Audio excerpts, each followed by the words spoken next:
Good afternoon. Took them a while because they had to order some parts. That's the reason we're getting. So we are going to be restarting now, They're starting on now, putting a new one in. and we made good progress, prioritized capital projects yesterday. Yeah. Today, worked through the analyses of major issues involving those choices and implementation plans. And everyone on the team now knows, hey, here are the major action steps that we will be undertaking on each of these capital projects.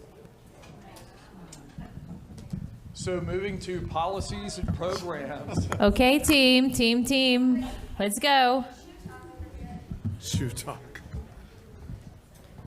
My apologies. So you completed capital projects. We've got prioritization. Everyone's in full agreement on what the major implementation issues are and next action steps are on each of those capital projects. Bravo. The process is working as it should, brings a lot of clarity, brings a lot of focus. Everyone on the same sheet of music together, and some really good analysis and decisions are being made here,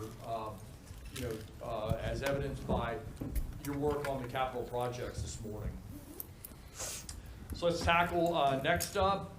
There were 6 policy program priorities identified, leading off with number 1 being utility rate study.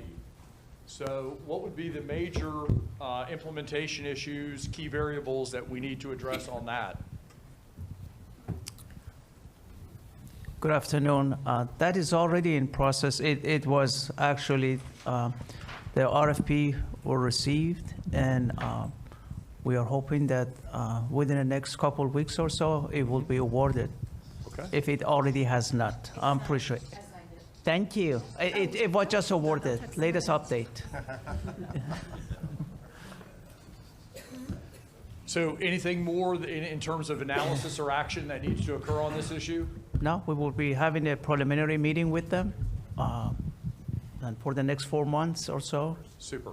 Yes. In terms of analysis or action, anything from our elected leadership on this issue? Or just go forth and execute? Execute. Okay. Super. It's easy. Getting to the next issue on policies and programs, youth programs. Youth programs.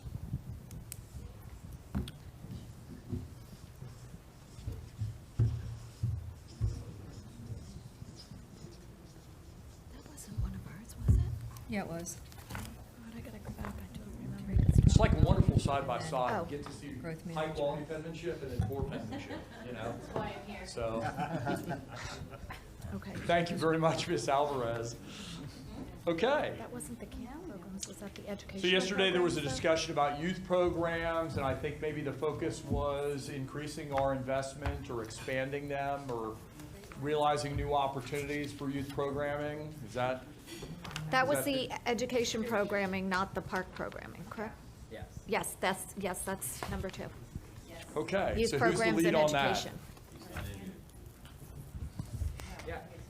You are. I was going to say, She's Anna here. Meeks. Okay, Yeah. All right, Yeah. I mean, so I guess direction would be, you want these programs to be more like career focused? Or we need to do maybe a needs assessment of some sort so we can determine where the gaps in services would be, and then we can come back with a. Listen, I think for the kind of first plan. time that I know of, you're actually gonna have a budget to move the needle, and Yeah, you we need to know what you're gonna use that budget need to for. let us Co- know what Right. is the Commissioner, most in need, if because you- right now it might if you don't be, mind. the slide, it might be something to do with, we don't know. So that's where I think we're gonna lean on you. Okay. Right, and then it also maybe by we, I mean you, no offense, reach out to the principals to determine what the needs are, because I know we also agreed with the shelter money that some money was going to be going directly Equal. to the schools, so keeping that in mind. Right, thinking more after-school programming, summer programming? Yeah, the principal, that's a good point. The principals know what these kids need. Right, Might be different for schools. So Right. you'd like to see a needs assessment and a service plan, proposed service plan? Okay. thank you. Make sure if you can to use that microphone, please. So the next big action steps on that are needs assessment and proposed service plan. And it sounds like in terms of the funding, that's looking pretty optimistic.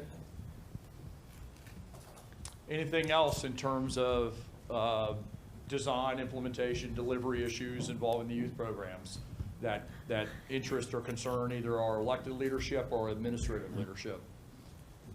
No, I think that's the missing piece. All right. Next up, Chief Sims briefed us on the ongoing success with the community outreach team and making sure that we're diagnosing to treat and confirming causes to provide the right services to reduce recidivism and social problems. So please refresh me. What was the ask on that, and what would we need to consider for moving forward implementation or building on success? Well, it wasn't really an ask, basically articulating what we're doing currently and how the community outreach team came about in hopes one day we can expand those efforts. So Chief, didn't you say that you wanted to try and get the rest of your crew certified? Yeah, that's already taken place. Okay, got it. Yes. Thank you. Oh, the CIT training that you referenced yesterday? Yeah.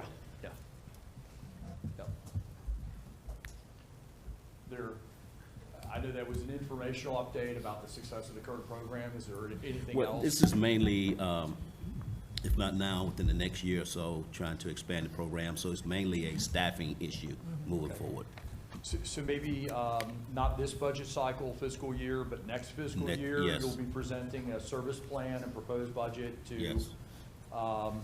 enhance, either enhance and also ensure the long-term success. No, this is of not the- something necessarily we have to do this year, but you Sure. definitely need to give Okay. some serious consideration on expanding this unit in the near future, because the issues that we are dealing with currently, they're not going away. I can see them Right. only expanding. So maybe the action item on that is what that plan looks like for the following year and how much we would need to budget to put that in process. That sounds great. That sounds great.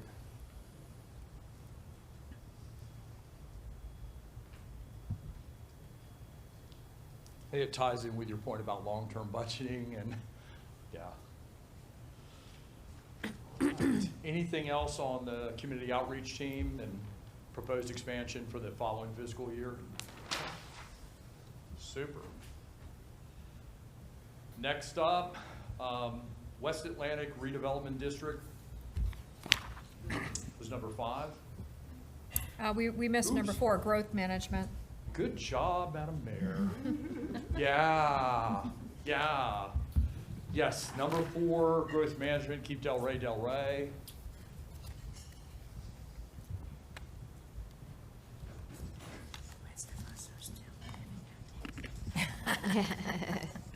And what were the key issues there, the implementation or resourcing or staffing? I would turn to Anthea on that, on the topic of overlay districts and growth management. Yeah, keeping Delray. What would be the process for that? Oh, yeah. Sorry. So, we have a number of redevelopment plans, and when we adopted the Always Delray plan, not redevelopment plans, I'm sorry, to Christine and Renee. I always said the wrong thing. Master plans for different neighborhoods, most of which are very outdated. So I think there are multiple policies that say go back and revisit these.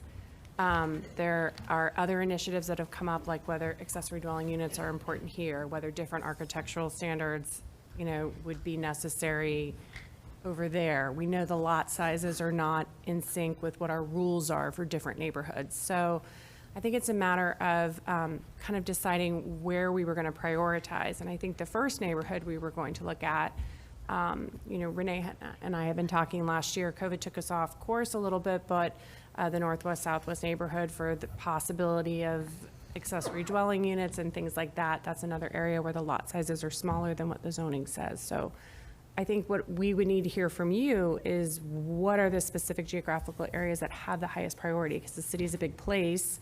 I'm just telling you, that one was kind of on our radar already to see if there needed to be zoning changes there. So, And I think, well, that's great, and I think also, you know, we had talked about, and I think it was a unanimous decision to find a way to be able to put an overlay in the west, I'm sorry, the East Atlantic corridor between Swinton and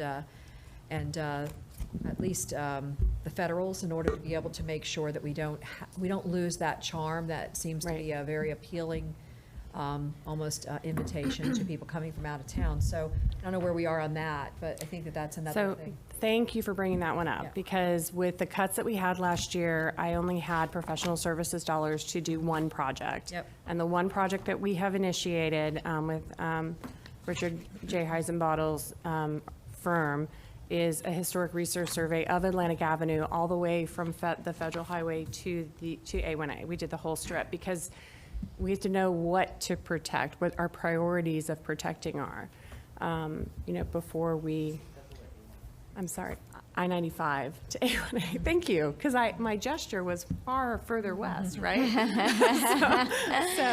Yes, so from I-95 all the way to the entire, not just East Atlantic, but west as well.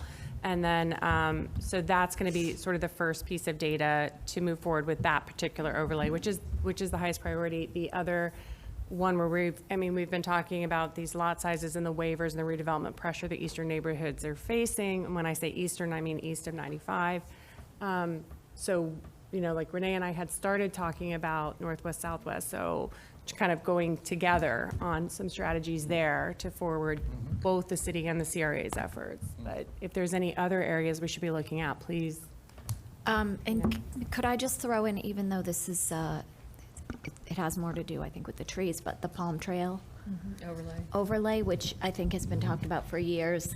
And I know it's problematic due to the preemptive language that relates to single-family and duplex homes, but I know you said you can do it, and So I think there's a larger tree effort underway in general. So Palm Trail has been very vocal about being concerned about the change in the canopy.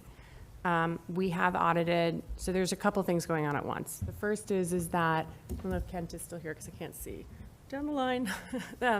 We are doing an overall canopy assessment. We're in the process of like moving that project forward to tell us which neighborhoods need the most trees augmented. And then you'll remember in 2017, we adopted a tree preservation ordinance. And we have been auditing our landscape, you know, approvals to make sure that we are really tightening down on that as the redevelopment takes off, which at least makes sure that we, for every neighborhood, not just Palm Trail, you know, recover those. So I think the question is, as much as Palm Trail is chomping at the bit, we sort of, with the data that Kent is preparing to get for us, we would know where the biggest need is, where the largest protections are as well.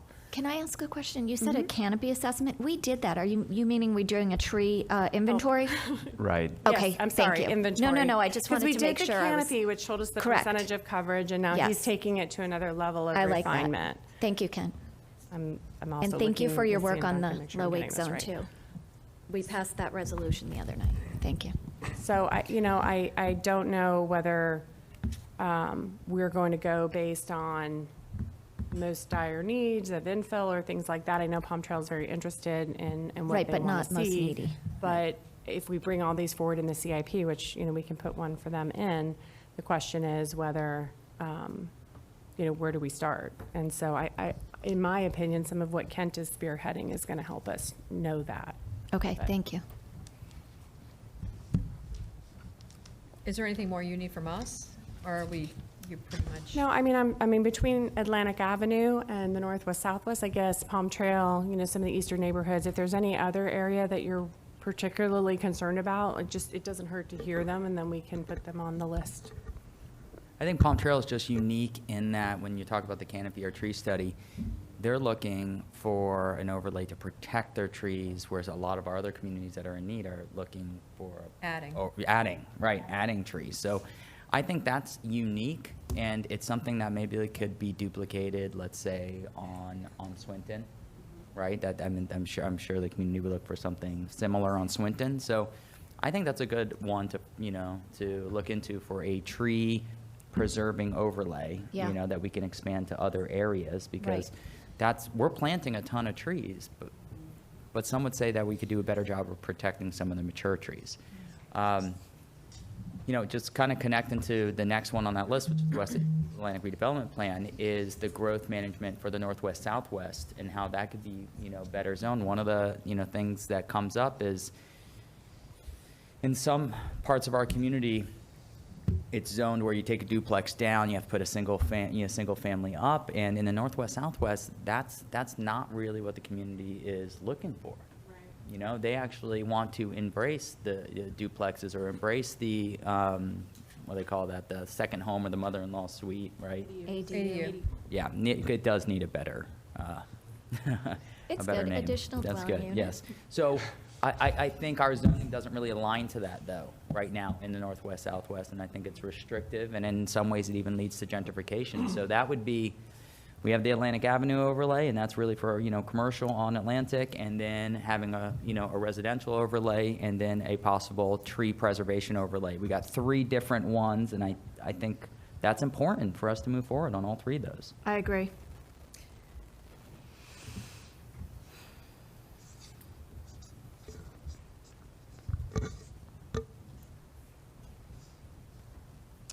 The tree preservation, the second overlay was, Atlantic Avenue? Yeah. And then there was a, yeah. okay. But if I could just ask for some clarity, because Anthea did mention about Palm Trail, is that rising to a CIP with this budget? Or are you comfortable with waiting until we do the inventory? Just want to make sure that we have clarity on that. Well, here's the problem. We're losing ground every year. Right. And, as the trees get just mowed down, there's no replacing them at the levels that they are. So Yeah. I don't know what can be done, even if we don't have the bandwidth to do it all. And I worry that that's going to basically be the problem with East Atlantic.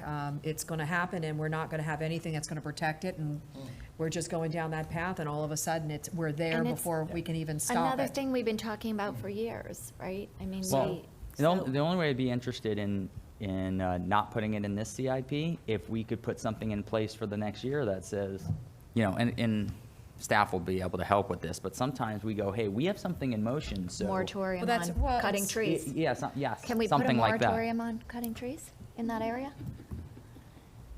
If we It's like a zoning in progress. I mean, kind of. Zoning in progress. We have an That was the term I ordinance, was so I looking realize. The thing about a that zoning in progress is typically you don't I have know, something. I know. And, there is this Florida statute that talks about, whether or not whether a municipality can regulate removing What trees on goes on private your property. property, right. So, there's still, you can't just cut your tree. It almost sounds like too much work we would be better off just putting it in the CIP, in my opinion. Other cities do it. Yeah. There are other cities that are so restrictive that So it just feels. You'd like maybe the team to research. I can for research you it. Yeah, I was gonna say, that may be the Moratorium. place to go, because. Policy, Oh, sounds- policy, regulatory resource, infrastructure tools Yeah. to achieve these policy Yeah, objectives. the objective isn't to stop development, No. don't get me wrong. The objective is, we don't want to be taking 2 steps forward and 3 steps backwards with our tree canopy. That's really what it boils down to. We really want to try and preserve what we can. I think And Ken- not just have somebody go in and clear cut because it's easier. Right. When there is a bunch of trees that can be preserved on a parcel. So I do also just want to take this opportunity to say, some of you got complaints in the last month from people whose permits were not moving forward. Correct. They were not moving forward because we are requiring them to show us every tree that's 4 inches or greater, even if it's single family, we are not clear Right. cutting. Right. So when they're calling you Yeah. and telling you that we're not releasing their permits, We can't blame you. it's because we have changed the way we are looking at trees already. Okay. So I'm just Well, So you know. okay, so let me just say this. No clear cutting and then you decide what you want to build on your land in the city anymore. Right. We're not doing that anymore. No, so. and that's good. Right. But at the same time, and I know exactly probably one of the persons that you're speaking Well, about. there were a lot. Okay, so I well, don't know. I had I know one, I of had two. one. I had got one that two. called. And I have to tell you, it wasn't so much about the trees, it was about the. The cost. No, there was a structure that he Oh. wanted to take down, and he had it lined up, and if things didn't go in the order in which they had, kind of scheduled it, you start to now creep in on the timing of their build, and that cuts into dollars. So, the structure is different from the trees on the property, and if it's all inclusive, that's a different story, but it was my understanding that there was just the structure. Oh my gosh, the structure's coming down. Why can't I take my structure down? So it is new, but we are asking them to tell us. Yeah. Here's where the trees are that are a certain size. I am going to cut them as part of this, or I am not. That's And right. they're like, you've never asked me to do this before. And we're like, Yeah. exactly, but we are now. That's So you right. have to And tell us. that's So there's fine. education going on. Well, right, because things happen and then we Yeah. learn and then we have to react and now we're trying to figure out how to go forward. And it's productively. different for whoever's putting in these applications and permit. It's different than it was before. Kent, did you want to say something? Yeah, I did. I was going to suggest that you make a legislative priority out of the tree preemption at the state level, because it does make it difficult during the review process to protect the trees at the level Right. that has been expressed. But you need to get ahead of the legislative session. You need to come up with a strategy for how you would address this legislative issue. But that would be something that would address a lot of the concerns that have been voiced. Are you trying to tell me the state hasn't preempted that home rule? They have, Oh, that's they the have, issue. okay. I thought he said get ahead of it. Right, he's saying, Right, so it would be, get ahead of the next session right. Ah, and See get if you into could the revisit it and committees. reform it, amend the current statute. at state level, okay.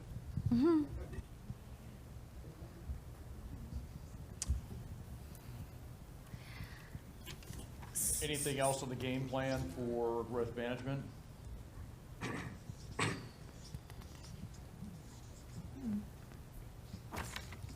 So we concluded that that will be in the CIP then? Thank you. All three of them? Three of them. The Atlantic, the Okay. Palm Trail. Well, Atlantic, And the the Northwest beginning, the Atlantic. resource It's already survey, I there. want to be really clear, it's a historic resource survey, which is like a fact-finding documentation mission, that's the first piece, that's Right. already underway. Got it.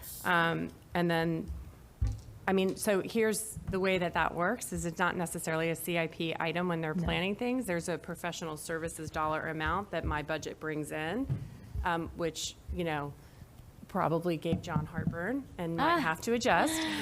But that's where those items come out of.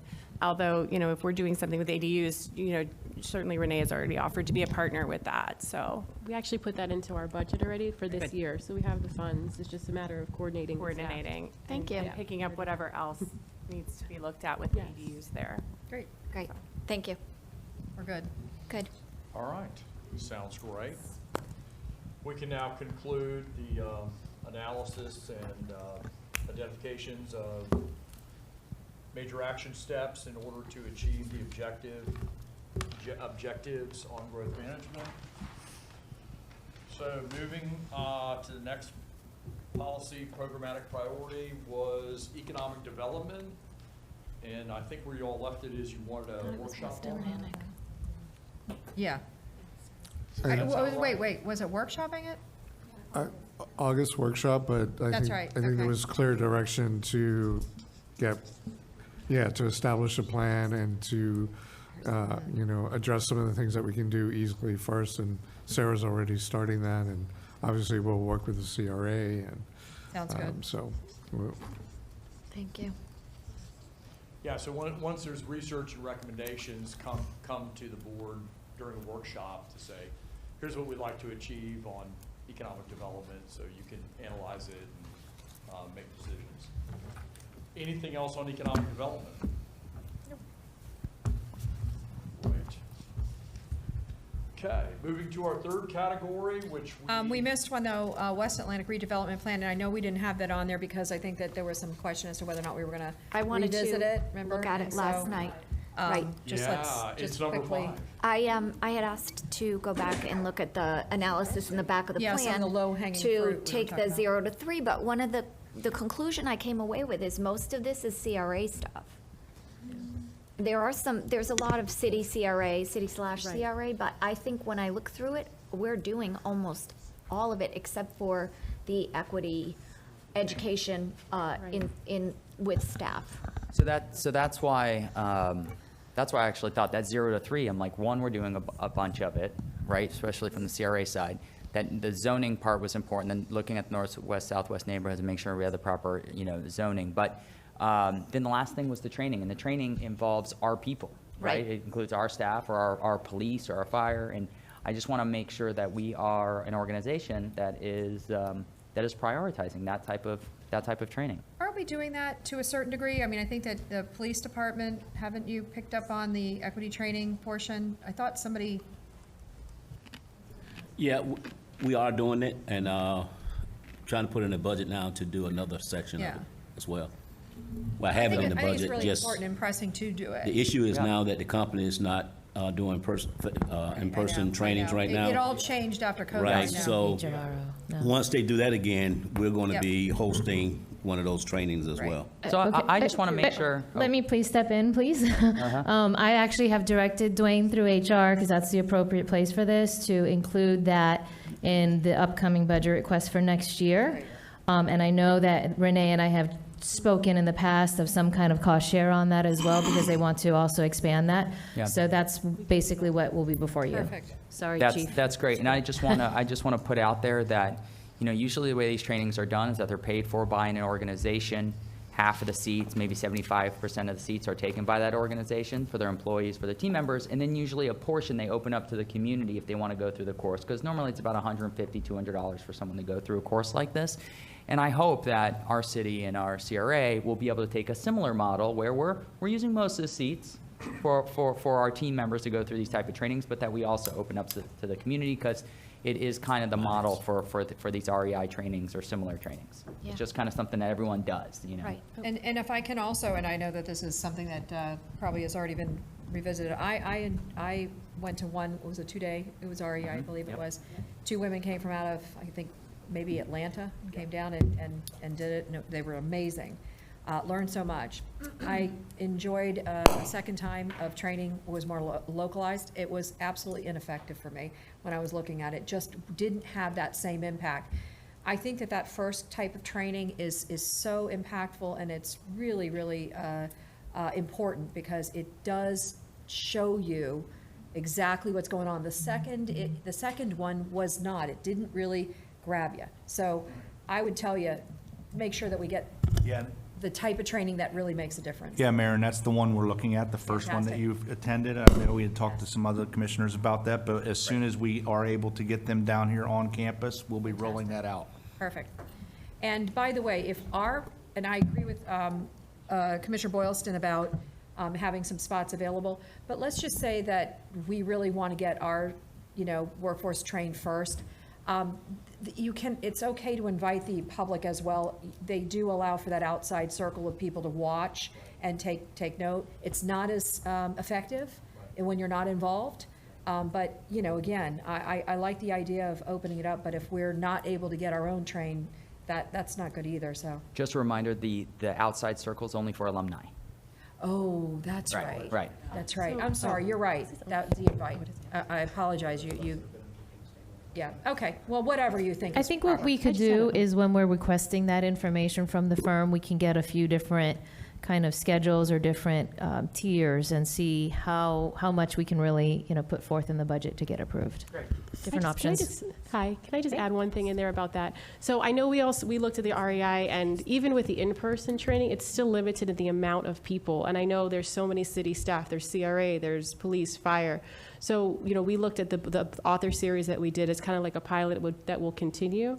But maybe we can also look at alternative trainings in general, because I just had some of our staff members go through one with the University of South Florida, And it was a 7-week training where you had to go on for 2 hours on a Wednesday evening and take a quiz after, and then receive a certificate. But when I looked at how many people had participated, it was about 15,000. Wow. So maybe there are other alternatives that can have a broader touch, so we can have them simultaneously going. And the REI is fantastic, not to take anything away, but maybe there's alternatives to supplement too that. As long we as look they're at. effective, because Yes. like I said, I sat in the one online, and I'm telling you, I felt like everybody who was there who had not had this before, they couldn't have gotten Right. the message, and it was just, there was no comparison. Right, None. right. May I say, the REI, Mayor, there's a certain methodology, and if we don't do it in person, I think it's just not going to happen. It's like watching a documentary on TV, and we all know Zoom meetings can be ineffective if you really don't want to be there, and there's something else going on, and you can do whatever you do to put your picture there, and you're smiling, but you're actually watching something on television. Not that I've done that, never.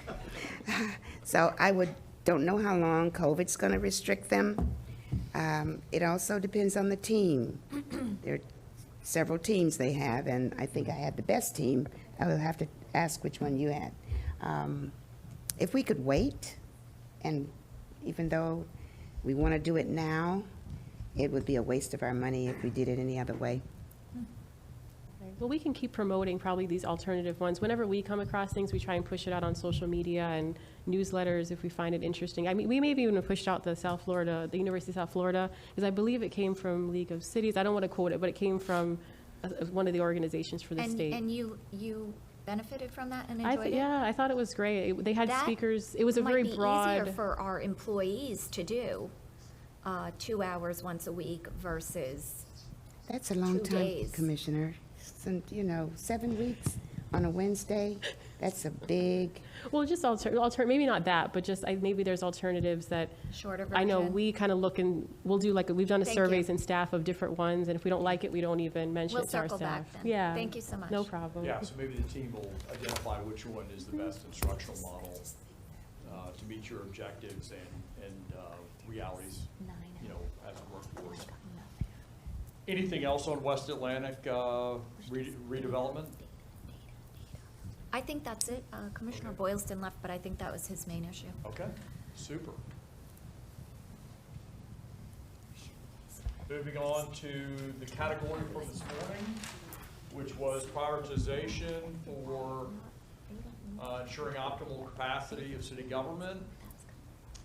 The number one topic identified was building security. Thank you. And I'm going to mention on this particular topic, the thing that arose to the front and the forefront was City Hall.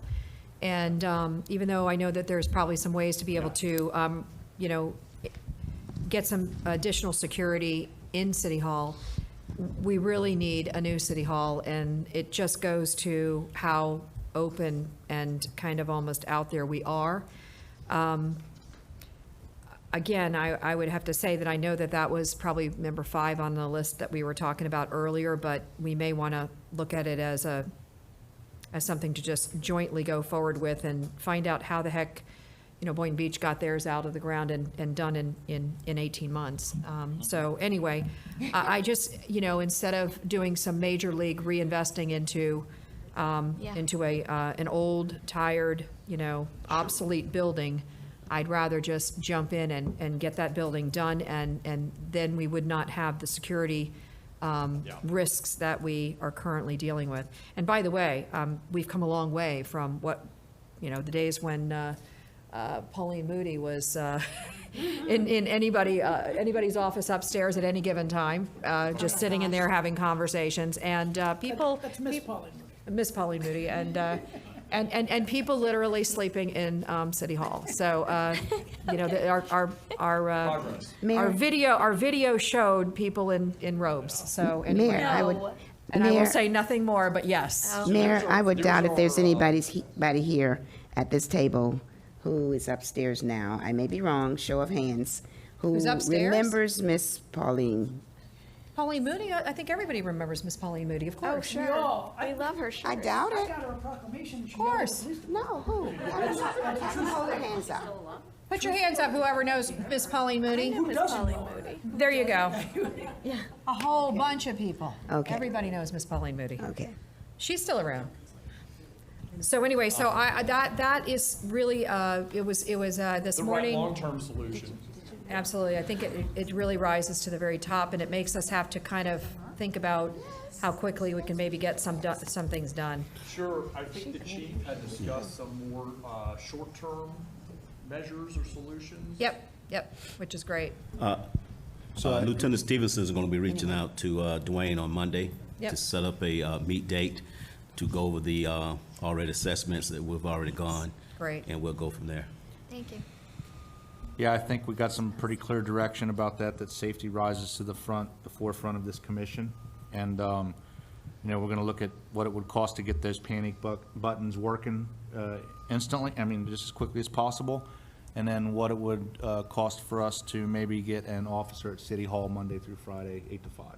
And we'll get back to you as quickly as we possibly can with those.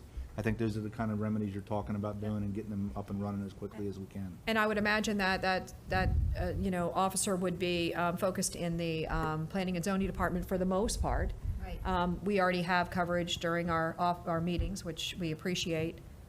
So, yeah. Yeah, we could have them, patrol the whole Yeah.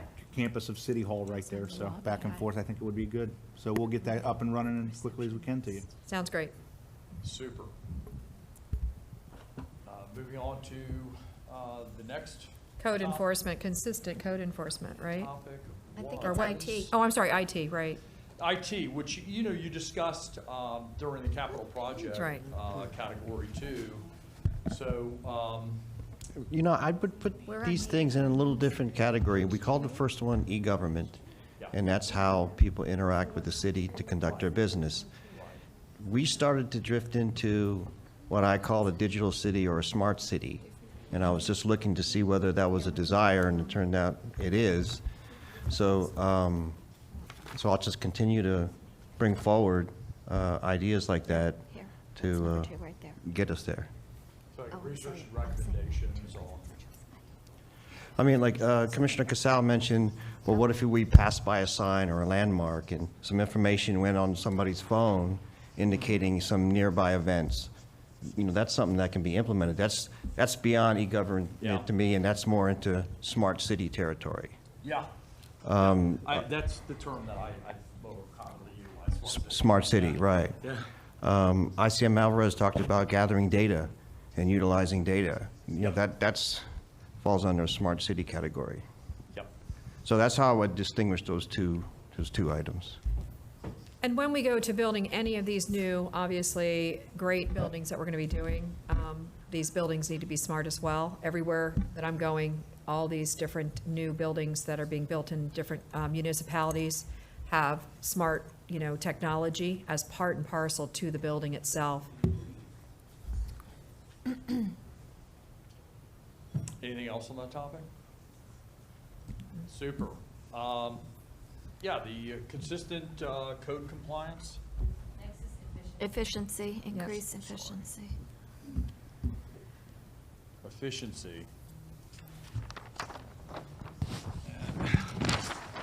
How would that be best operationalized in terms of action steps, implementation?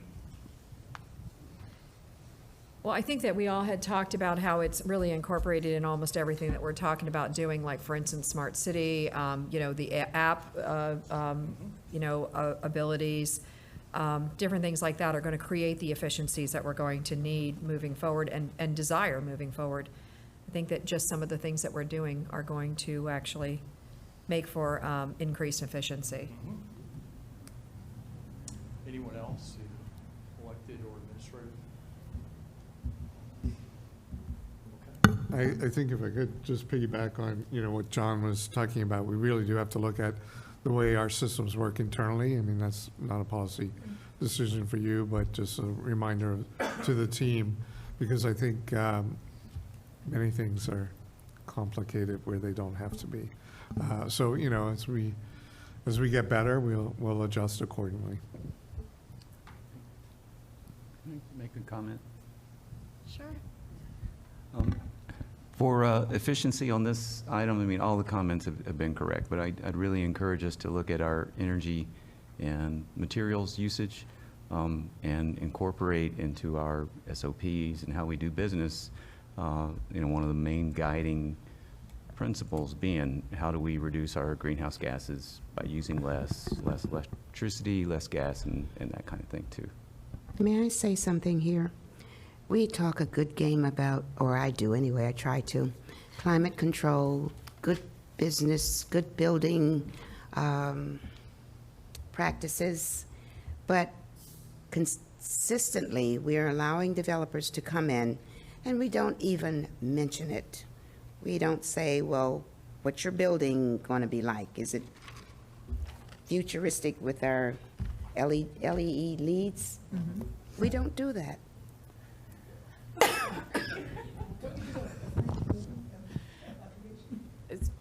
Check for green implementation? Okay, so yeah, there's a number of thresholds that are in place, energy calculations and things are just required by the building code, but we have started to take it farther. Downtown, if you build a large project on the books right now, over 50,000 square feet, it has to be LEED Silver. And Kent, I don't know if you want to speak to the initiative that's making its way through the advisory boards now. Sure. As I've been keenly listening to everything that was going on the last 2 days, I've been working on the green building ordinance. I actually have it up on screen now, so we're looking forward to bringing that so that it would apply throughout the city in a way that really moves us in a more efficient way and brings the community along. So your comment would directly be addressed by something that's going to be before the commission very soon. And if I may, I mean, I know that in speaking to some of the builders, I can't remember when, it was a while ago, there are two things that we could be doing just automatically or require on single-family houses anyway, with a garage, is having a plug-in, just as part of, that's required. So if you have a car that's electric, you have the plug-in, it encourages, and having the ability to be able to connect up in the roof solar panels. You don't have to do the solar panels, but to have the connection there, because going in and having to do it after the fact is more difficult to do than just doing it as you're building. So you're basically making it so that it makes somebody who wants to add solar panels it much easier. It's already connected through, and they then just have to put their panels up and connect it in. So anyway, those are two things that are not that expensive, and if everybody has to do it, it's not something that one developer or one builder is going to be able to outprice another builder for. It's just built into the cost of the home. It's an idea. Well, there's going to be more discussion when it comes before the commission. But right. One of the things that I think is really important in that particular suggestion, depending on how far you want that readiness to go, it can actually be some wire, conduit, and a junction box. Yep. Right. Which is really not very costly. It No, doesn't that's have what to I'm be talking about, the final exactly. connection. Yep. So, and I think that it's important and a recognition to the builders and the economy in the city to recognize there's some really inexpensive, common sense kinds of ways that we can go and be more efficient and encourage the building.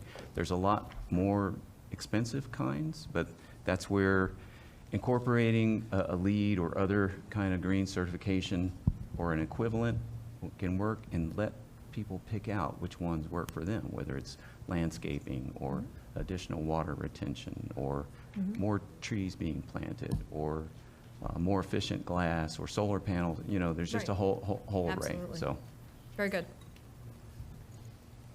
Any other action steps, implementation, issues involving this priority? Think not. All right, next up, recruitment, hiring, retention, talent management, workforce development, succession planning. Yes, all of the above. I think we've all been talking about having things happen, but if we don't start paying attention to our personnel and doing whatever we need to do or have to do, should be doing. We're not going to become a great city. And I think that also comes with discussing salaries.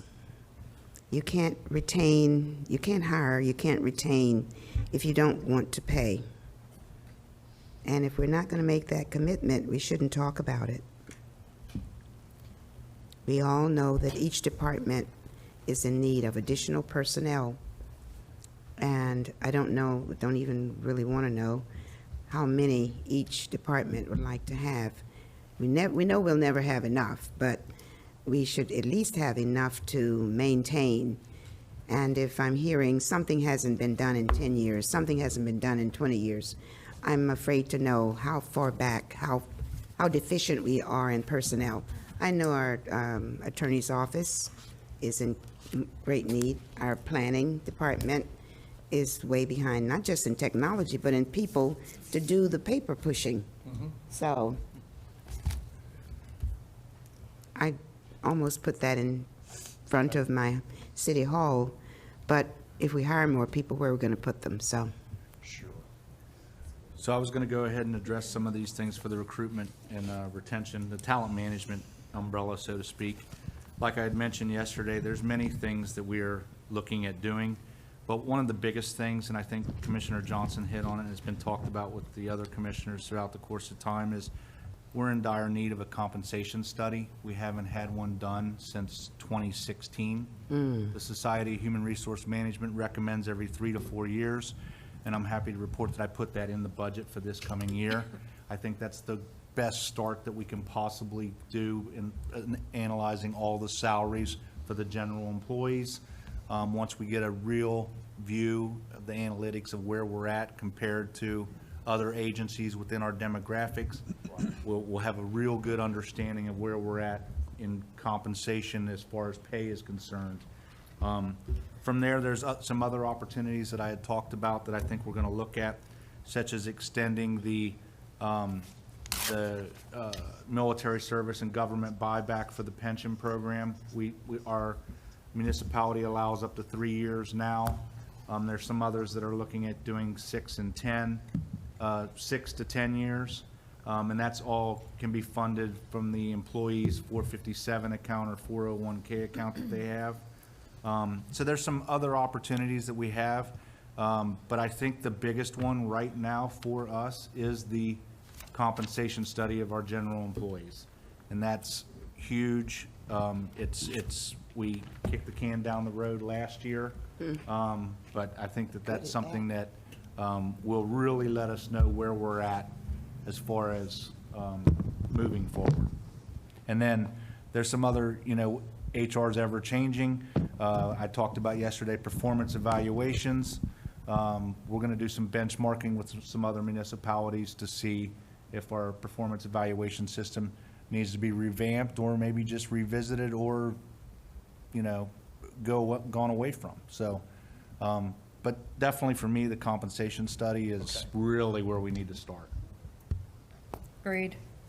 And so that's coming to them automatically. Yeah, So it's as- actually, I actually put that forth for my budget for this coming fiscal year, so. So it would be two things. We would have to have that budget request approved for this year, and then once the compensation study is completed, we'd have to bring those results to the commission and make adjustments to the pay plan if you would want to consider that.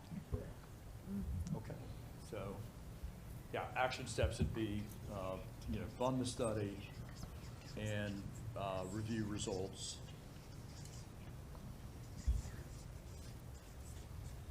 All right, super. Moving to number 5, consistent code compliance.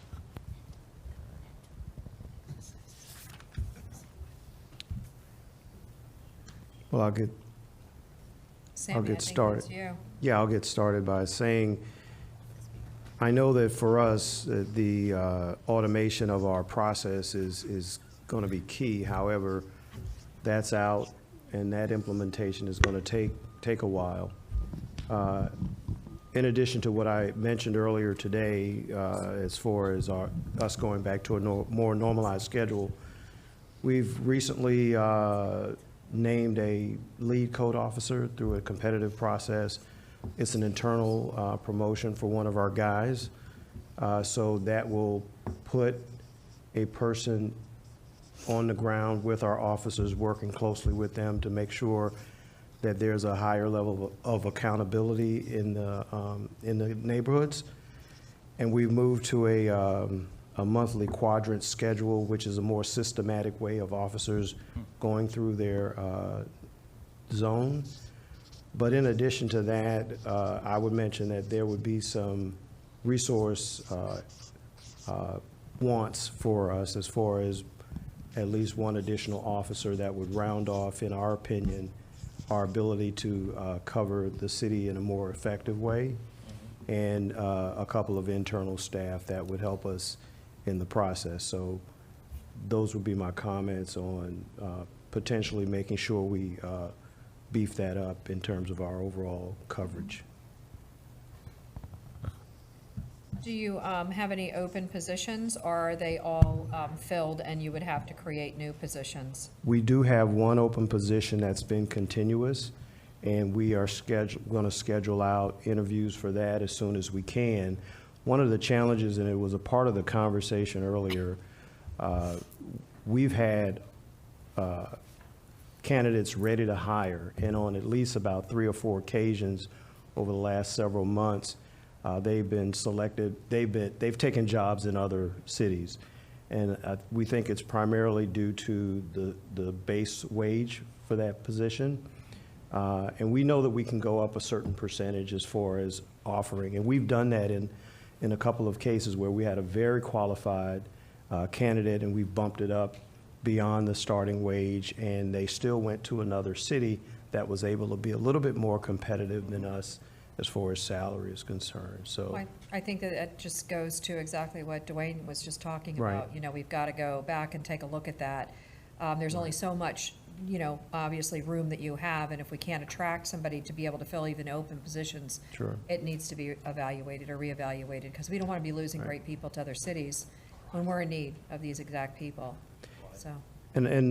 My last point is, we prepared our budget. We were very conscious of, although we knew that we had certain needs, we weren't just going to throw stuff in and say, hey, we need these extra positions. But realistically, one additional position to the vacancy we have as far as code officers would shore up the coverage that we have, that we'll be able to have in the city. And the internal work would be a need as well. But as far as on the street, it would be that one additional officer to the vacancy we have now. So I'm sorry if I just missed that. Sure. I think that the food is settling in. Did that? So I'm going to ask probably the same question you just answered, but I'm going to ask the question. Did you say that the open position was outside or inside? No, the open position is open to everyone. It's a open position that we. No. You said you needed 2 staff members inside and maybe 1 outside. So what Right. is that position that is not been filled for? The position that's vacant is a Yes. code officer. We need 1 additional to add to that. Oh, so in other words, you would want that plus, gotcha. And then you want an additional 2 on the inside? Yes. Okay, so, But if we couldn't get all of that, the code officer More important. position is more important. got it. Okay, That would be the most important. very good. Thank you. I thought I would just chime in on that a little bit, because it's interesting that what we put on there is the word consistent, because I wanted to just talk that through a little bit, because we keep talking about the inconsistencies we have in several different facets of our operations. And that's just another reason why that talent management piece and that ability to retain folks, because we keep suffering from that as we keep always, you know, we lose that momentum every time we lose somebody in a position such as a code enforcement officer. So the new person has to come in and pick up those pieces and piece together what's gone on in the past, the institutional knowledge. So I just wanted to talk about that, because when we struggle with consistency, we can almost always certainly tie that back to that struggle with our retention and our talent management. Thank you. Thank you. Okay, rounding us out here on city government capacity, joint workshops and opportunities for collaboration. I kind of think we already discussed that, and we're going to do it, right? Twice. Didn't we? Yeah, was think there we're there. any additional, action item, operational aspect? I certainly took away at least that action item to add those two, we talked about those two consistent town hall meetings and identifying those times of the year that we would do that. And also, we were talking about just meeting with the CRA and the DDA board around this time of year, making it more hard in order to be able to, Just kind of integrate that. Yeah, exactly. And if I could jump in and just assure the commission of our commitment to make sure that Delray has a seat at the table that's been lacking. So we've already started that process with the county in some regards and other organizations. So it's on our radar and we're Good. addressing it. Thank you. Okay. Works for me. Excellent. This closes us out on our third category of priorities that centered all on kind of the umbrella theme of ensuring optimal capacity of city government to effectively execute. Here's where we're It's been, at right now. Productive process. Where do we go from here?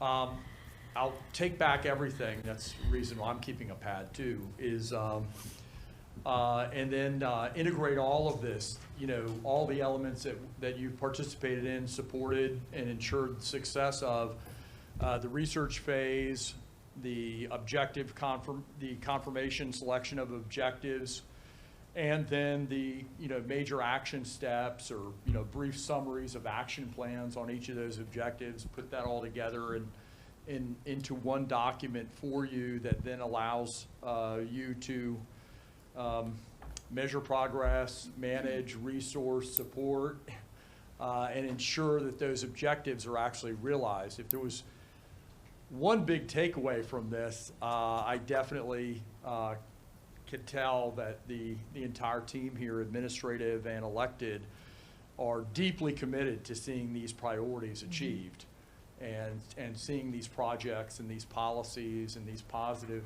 changes successfully implemented for this city. You clearly have a really good read on what your community wants and desires and how best, and you've brought all that to bear.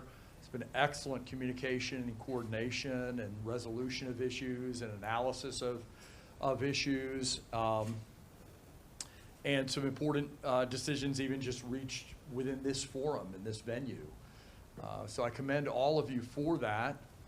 And I don't have anything additional to add to that, and I don't talk just to talk. So I would turn it over to Ms. Alvarez and for closing comments and to wrap up the workshop. Of course, if the board members have other thoughts they'd like to share, insights or follow-up or ideas, by all means, this is your forum and this is your workshop and this is your process and this is your success in your city.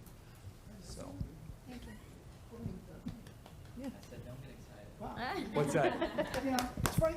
Well, You said something about doing a cartwheel yesterday. I may do one right now.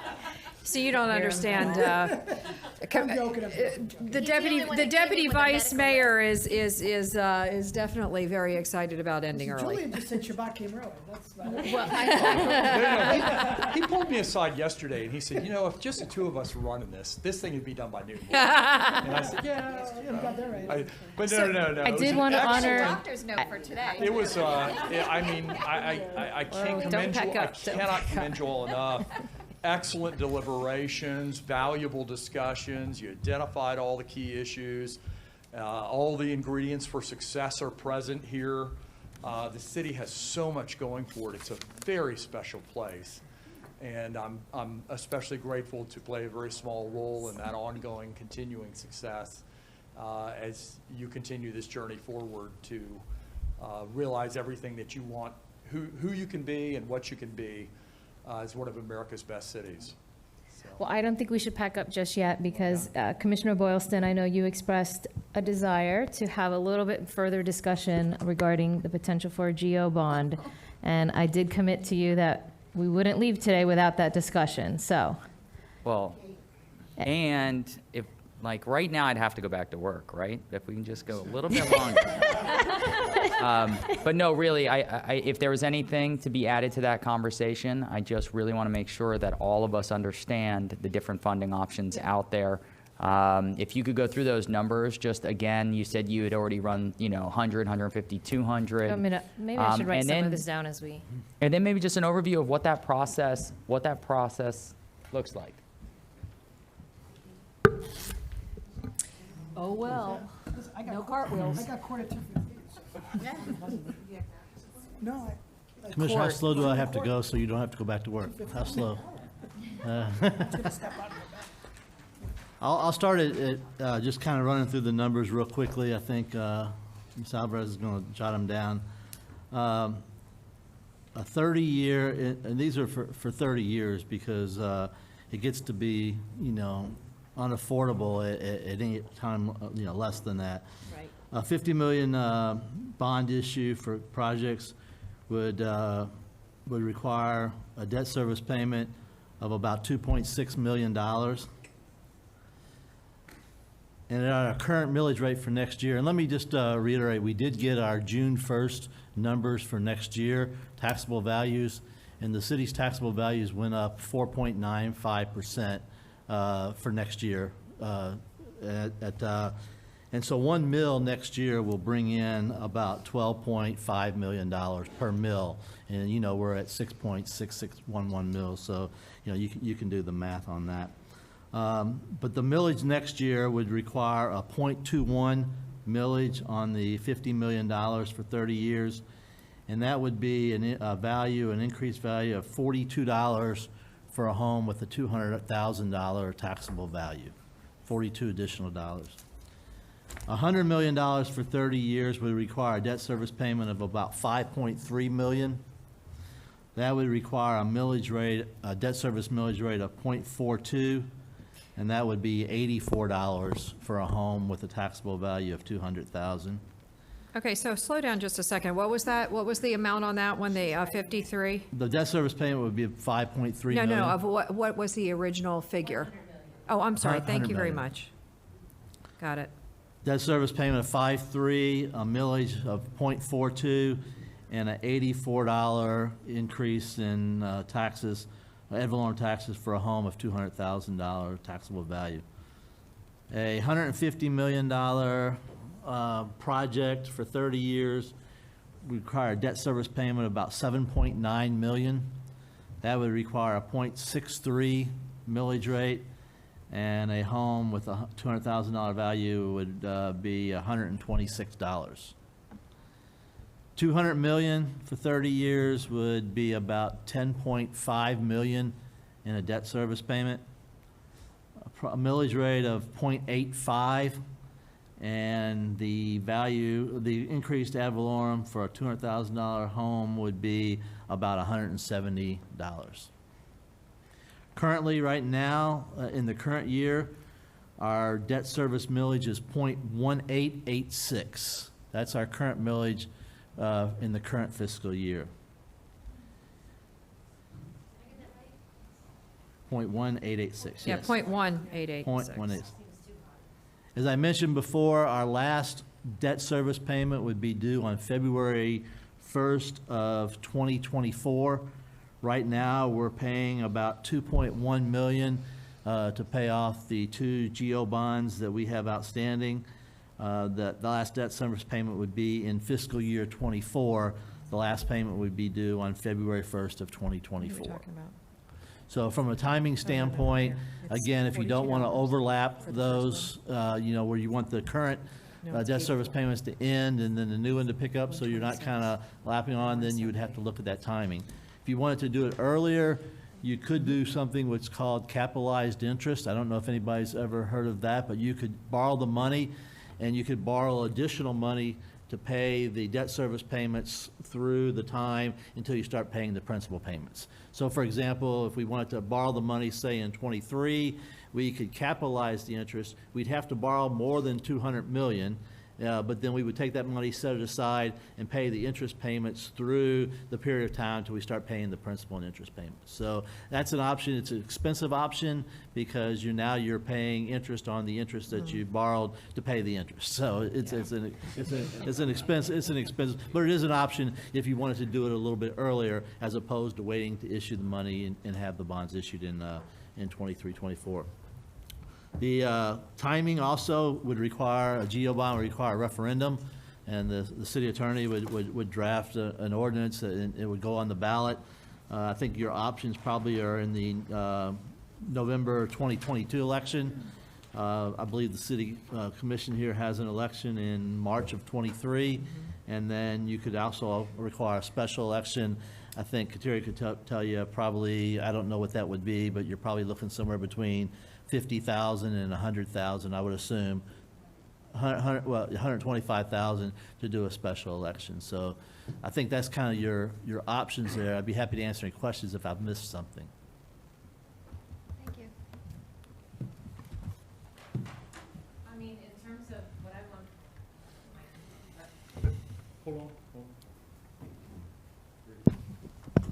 In terms of the projects that we discussed today, obviously we talked about Pompeii, and we really don't think we're looking at needing to go into the GO bond, discussion for Pompeii Park. But when it comes to talking about our city hall, our police department, and I know that, parks improvements didn't necessarily, roundabout make that list, but if we're looking at these numbers and we wanted to summarize parks improvements, some of the restroom improvements throughout our park system that I know we've talked about in the past, if we wanted to look at that, we can do that and see where our sweet spot would be with some of these numbers, because obviously the city hall and the PD would take a lot of that up. Anything else that we need to talk about in that? Okay. I would like to point out one more thing. You're kind of at mercy of the taxpayers when you go to a GO bond. Absolutely. Right. So, is there a plan B, for 200 million? I don't have a plan B for 200 million, but you could potentially get down the line, 2-3 years down the line, and not have the GO bond. And I don't know, I'm not from here, I don't know the history of passing, tax increases for GO bonds here. But you could get down the line 2 to 3 years with all your plans and everything, and actually expending money up front, because you're going to have to know what the cost of the city hall is from final design, so you know how much money to borrow, because you don't just go to the market and borrow 200 million, because you don't want to overborrow, because then you're paying too much, and you certainly don't want to underborrow. So you got to know kind of an idea of what those costs are going to be. So there'll be some costs expended up front in studies and design and architectural fees and all those kinds of things that you have to be willing to pay up front, with hanging your hat on that referendum being passed. Now the city, and I think the city attorney will tell you this, the city cannot go out and tell, and bid for the say yes to this. The city doesn't have the ability. Some of our organizations can, as a proxy, go out and kind of push the bond issue, but the city itself cannot do that. They can provide factual information to the citizens, but they can't put up signs that says vote yes on City Hall or whatever. You would look at maybe some of your sister organizations to do that, whether it be the Chamber of Commerce or whatever, because the city can't engage in those types of activities when you're going out for a GO bond issue. So the downfall of that is you're kind of putting your eggs in, with the GO bond issue, you're putting your eggs into one basket, maybe without a backup plan for $200 million, and then rely on it being passed at referendum. So would it not be smart to break it up and have each of these separate, so that the citizens don't feel like, oh my gosh, they're coming at us at a $150 million bond, and get lost in that big number, versus having the different bonds for the different items? The reason I say that is because you have a better chance then of at least going forward with your, at least one. I mean, can you imagine if we went for one bond for all the different things, and then it all fell?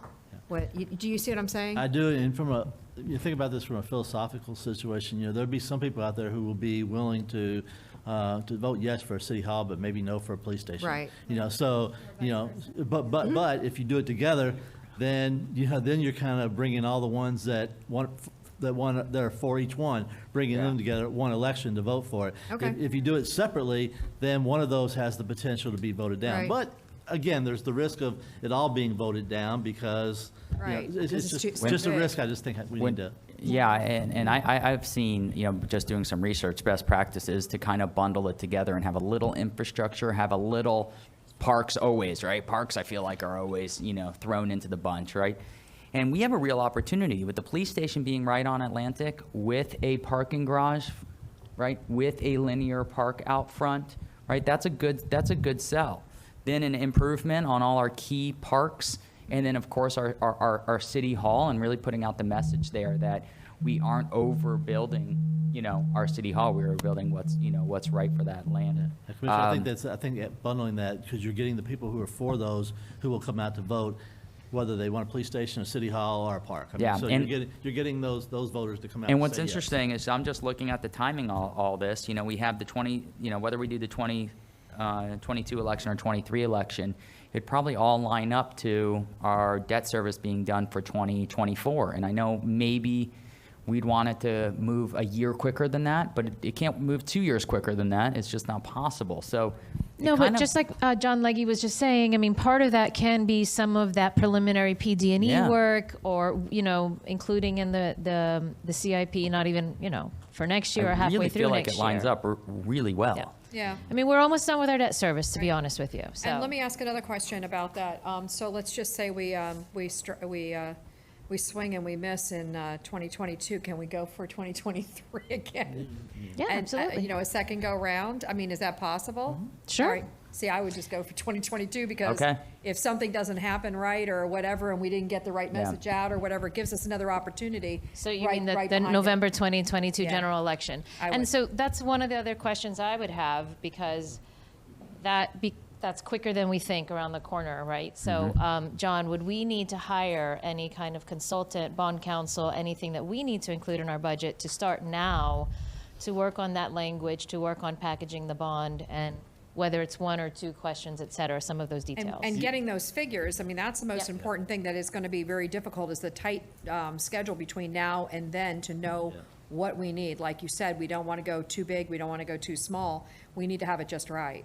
Yeah, you have to, because your bond counsel is not going to let you overborrow. I mean, Right. that's illegal, you can't do that. So Right. he's going to hold you to the fire. Right. He's But we're wanna gonna need know- those figures he's is gonna what I'm wanna trying know to say. So you have to be able to know when you go to bond, because what'll end up happening is, if it's passed, the city commission will come back with a bond resolution for a not to exceed an amount.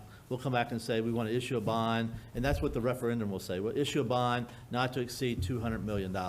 That doesn't mean we're going to borrow $200 million. That means we're not going to exceed $200 million. So what will happen is, after all these things are costed out then, and we determine we need $175 million, then that's what we go to market to get $175. Let me address the question. Your team, when you're getting ready to go for a public issue, your team usually consists of the city attorney's office, the finance department, you'll have a bond counsel, and you'll have a financial advisor. The city already has a financial advisor, PFM, Jay Glover, one of the best financial advisors I'm aware of around is the city's financial advisor. I'll let Lynn speak to the bond counsel. We've had several in the past, but the bond counsel doesn't charge you up front. The bond counsel will do all the work up front, and he's paid out of the bond proceeds. So as the financial advisor. So these individuals understand that you may go through the process and get to the end and not be able to get the bonds across the finish line. Then they typically don't charge you for it. But as they go through, the bond proceeds will pay the administrative costs. And usually, to issue a bond between your financial advisor and your bond counsel and all that, is probably somewhere in the $250,000 range. But that's all going to be figured in to the bond proceeds, and those funds, those will be paid out of the bond proceeds at the end. So. May I? Sure. I'd like to remind everyone in the room that on next Thursday, Dr. Saviak is going to conduct another alternative to all of this by giving us the ins, ands, and outs of P3s.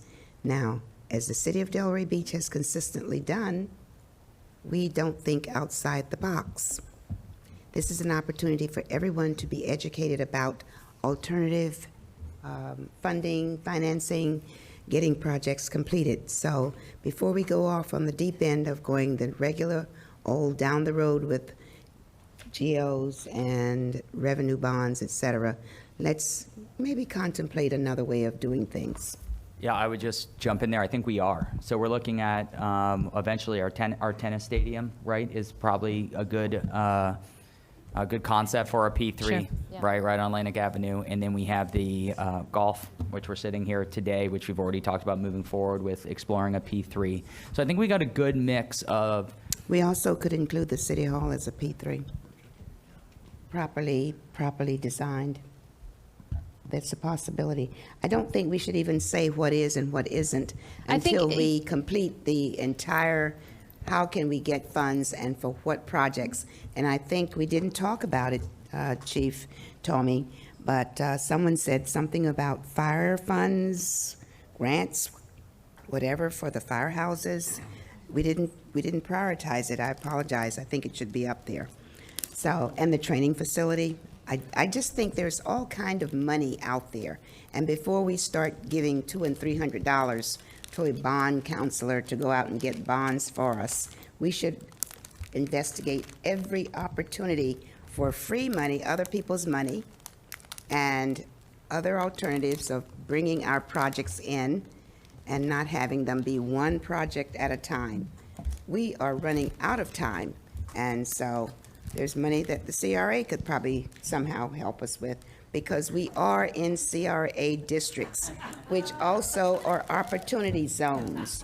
And unless you know all about the opportunity zones, opportunities, we shouldn't put all our baskets in that all of our eggs in that one basket. No, you're absolutely right. And we're at the phase of the conceptual phase right now where we can start exploring the different options. And we really don't want to limit ourselves to any one option, to any one project. Grants come along, as you know. But unfortunately, the truth about grants is that funding agency wants to know that you are only months away from a shovel in the ground. So usually we can't really say we definitely will get this grant until very late in the game. Whereas right now, when it comes to the bond, there's so much time that we really need in planning. So I totally agree with you. And I will actually add to the fact that not only should we start diversifying our thinking when it comes to how we fund these things, but we have not diversified our project delivery options in this city much at all. Thank you. Okay, so we have been doing design bid build for just about everything, every time. It's a very linear process. It's a very time-consuming process, and we slow. have to stop thinking that way. We have to start the processes on parallel. We have to start thinking about CM at risk. We have to start thinking about more design builds, especially with these. These are all great candidates to save. Design build will save you approximately 33% on average and at least 10% in terms of your dollars. So we have the team here that's ready to make that happen. Oh, Elise, you look so happy. She's like, yay! But we have the team here that has the expertise to start delivering that for the city. And I couldn't leave today without talking about the fact that we actually have to start thinking differently about how we deliver these projects if we want to do it quickly and leave that legacy. So I think we have what we need. The only thing I wanted to add, especially with the GEO Let me bond. just say, it's going to be, the workshop is going to be next Thursday. Next Thursday. At 2:00 p.m. at the It's on Arts our Warehouse. calendars. Joint between the city and the CRA, so there'll be no, oh, that's the city, that's the CRA. It's a wonderful joint. Have we had a joint? We haven't had a joint Not in a while. since 2018 or 17. So When- talking about meeting with the agencies, intergovernmental agencies, the CRA and the city haven't had a joint seminar or workshop or anything for over 4 or 5 years. So I think we start there and then we branch out to the DDA and other organizations. But until we can, we're at a momentous point, and all of us in this room will be well remembered if we start thinking outside the box, stop doing one widget at a time, because some of us are going to run out of time. And if we see a police department built and a city hall going up at the same time, and our fire departments no longer termite ridden, I leave happily. You've left your legacy. I'm sorry? You've left your legacy. Thank you. I'm not the looking idea, for right? legacy. I'm looking for action. I don't know, The is legacy will take care of itself. anyone else that wants to just kind of add to the discussion before we? I'll chime in. Ms. Alvarez, I just wanted to thank you. I look around the room, and I know you're responsible for many of these faces. And I know in the last year or so, you were really put in a tough spot, and you've excelled, and you've really did just a service for us as a city commission, but us as a city and as a team. You've done an amazing job, so thank you very much. I really, really appreciate it. Yeah, likewise.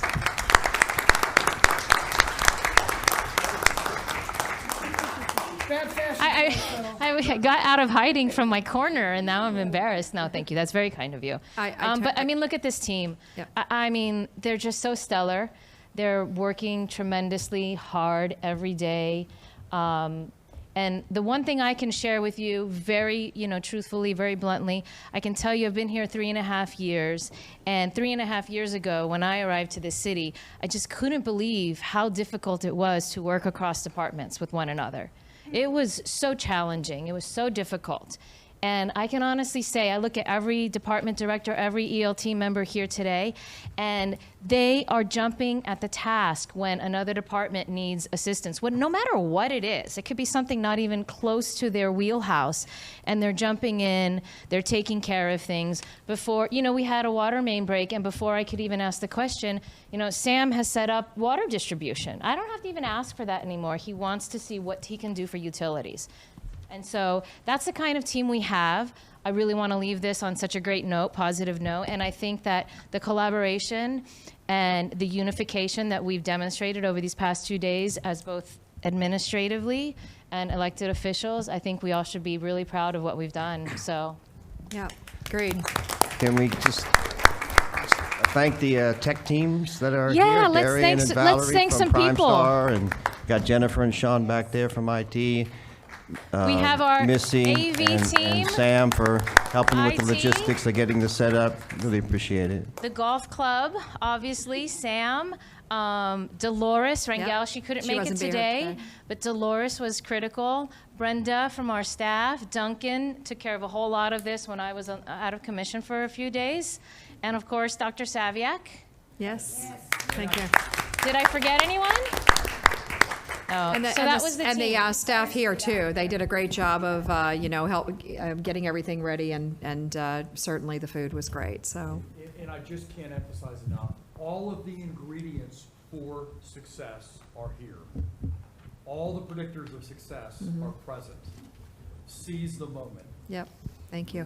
And before we adjourn, I just wanted to say a special message to my colleagues. I wanted to say thank you all. You guys were great in participating, and I think it brought us to the conclusion, which I think we made a lot of progress in this goal-setting meeting. And I hope that you bring some of those questions with you to next week's interview process. I think that we have a lot of information that we have now that we now need to find that right fit that basically will carry us forward. So thinking about what we've been talking about here with everybody that is already the right fit, everybody's in the right seat, just making sure that we continue that going down. And thank you very much, Ms. Alvarez, for everything you've done for us as well. I know that this isn't really the time to say thank you as in a goodbye, but you did a great job of pulling this together and bringing in Dr. Saviak and the entire crew. So thank you for everything you did. Appreciate it. Pleasure. All right. All right. Is it weekend time? It's weekend. Let's do it.